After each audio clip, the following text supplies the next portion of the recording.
Bonjour, la vidéo suivante est présentée par la Fondation Les Amis de Vanier. Pour avoir les coordonnées de cette fondation, vous n'avez qu'à rester jusqu'à la fin de cette vidéo. Aujourd'hui, nous allons tenter de voir comment on peut explorer les fonctions d'une calculatrice. Bon, premièrement, il faut prendre la calculatrice adéquate pour le niveau auquel on est rendu. En secondaire 3, la calculatrice du Dollarama est plus adéquate. Pourquoi? Parce que j'ai seulement la racine carrée qui est disponible en fonction. Et rendu en secondaire 3, j'ai besoin également de la racine cubique et des autres types de racines. Alors, il est important de changer pour une calculatrice scientifique telle que celle-ci. La racine carrée est souvent comme une touche première directement sur la touche. Alors ça, c'est assez facile à utiliser.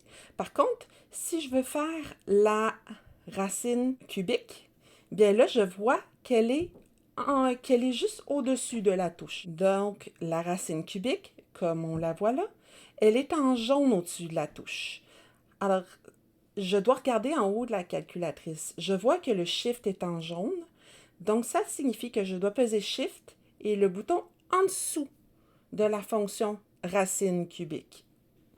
Alors, là, à ce moment-là, je vais être capable de faire la racine cubique. Évidemment, ce n'est pas toutes les mêmes calculatrices qui fonctionnent de cette manière-là. Alors, pour m'assurer que je fais la bonne démarche pour me rendre à la racine cubique, je vais essayer avec un calcul que je connais déjà le résultat.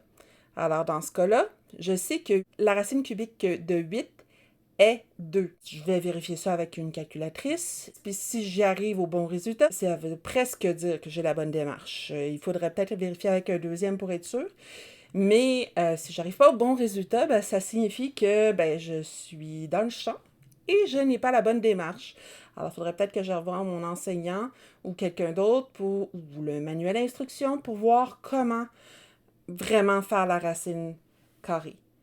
Si je veux faire un autre type de racine, là, j'y vais par exemple avec la racine quadruple. Pour faire la racine quadruple, je vois qu'il y a une touche que c'est vide. Où est-ce qu'il y a le carré, la racine et pour le chiffre. Alors, je vois que c'est encore jaune, donc je vais encore peser Shift et je vais peser le bouton en dessous de cette fonction-là.